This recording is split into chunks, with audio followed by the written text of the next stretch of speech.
first of all, the movie looks amazing, incredibly stylish, incredibly funny, which I think is Guy Ritchie's, that's kind of his métier, right? He does stylish and wry and funny very well.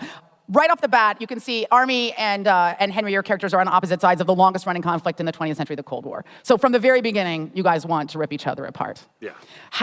But you have to work together. So how is it forming this relationship, both as actors, kind of from a process perspective, and within the character who want to both kill each other and are forced to work together to do something good?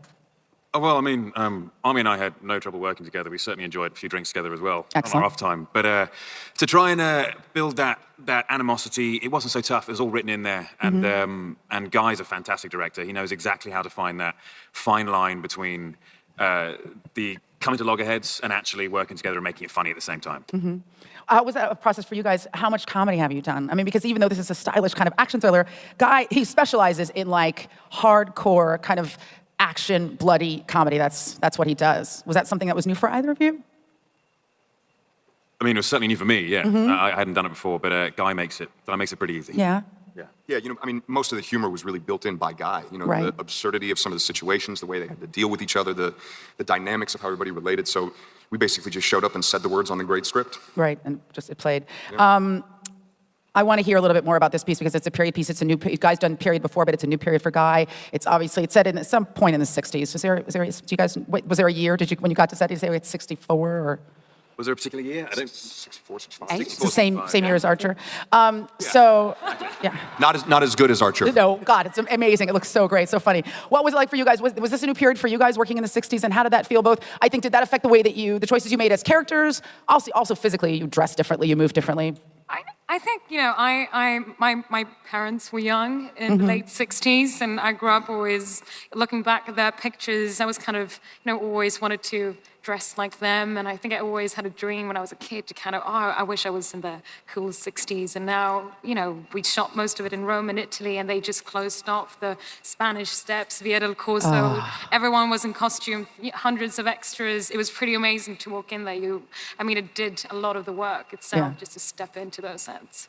I think the 60s and 70s is like they were golden eras for villains, So for me, being able to play a villain in the 60s was kind of great, like all the cliches that you can play with and the stereotypes, but the costumes were so fantastic and they sort of add such a level. And the hair, I think my hair weighed about 10 kilos. I hold it up. Yeah, that's 25 pounds, you guys, 25 pounds in America. It's crazy, but it was, also I think accent-wise, we got to work with a different sound, and I got to work with that really sort of clipped BBC English kind of sound that was really fun to play with. And right, and Armie, you got to do an accent. Yeah. And had you ever done a Russian accent before? No, I hadn't. No. How was that for you? It was great. It really informed the character. It made it more fun to do, and it just made some of the stuff you say sound more badass. Right. I always feel like it can be very intimidating to do an accent because you're always in your head thinking, God, if I just get one thing wrong, I'm going to fall out of this thing completely. Did you work for a while on it, or was it effortless? No, it definitely wasn't effortless. We had a dialect coach on set, a great guy named Andrew Jack, who was there and helped us and all that. Doing the accent was one thing, but when they said, hey, come take a look at this scene, and you had to watch it again, it's just like, ugh, why did I say it like that? Yeah, it plays beautifully. As you guys know, in a Hall H, this thing is so accelerated. I want to get right to an audience question. Do we have anybody lined up back there to ask the first question? Okay, here we are, right up here. Hey, Superman, you look awesome. Thank you. Nice t-shirt, dude. Yeah.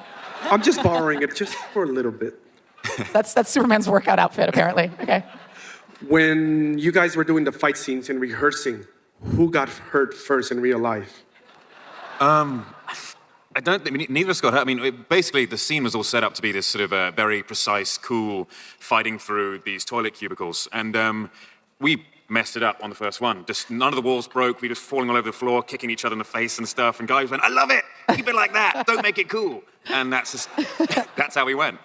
Yeah, it's interesting because I think, again, doing a fight scene in a period piece, you're going to be fighting differently than, say, if you were doing a modern piece or if you were playing Superman, obviously, because you wouldn't fight anybody, you just irate them. But, so was the fighting different? Did you feel like the way that you kind of choreographed these fights, and you guys fought too as well, did you feel like the way you choreographed it felt different than the way you might choreograph a modern film?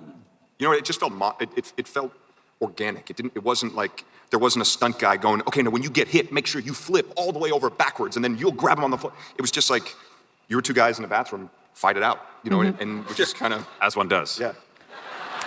If I had a nickel. Another audience question.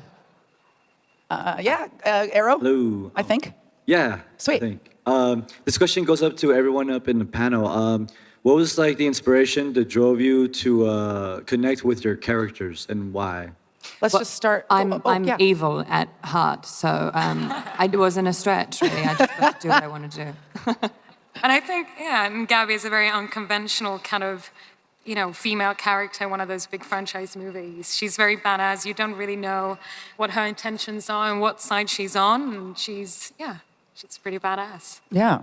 Napoleon, he's just a typical mischievous rogue who you love to hate or you hate to love. And essentially with him, the key was make it fun. Don't take yourself too seriously, and don't be too cool either. The funny thing about Ilya is he has no sense of humor. It's all business. There's no pleasure. There's no fun. There's none of that. So I completely couldn't relate, but it was still fun to get to do his character. Oh, those joyless Russians. Guys, we have to move on. Thank you so much. Guys, give a huge round of applause to the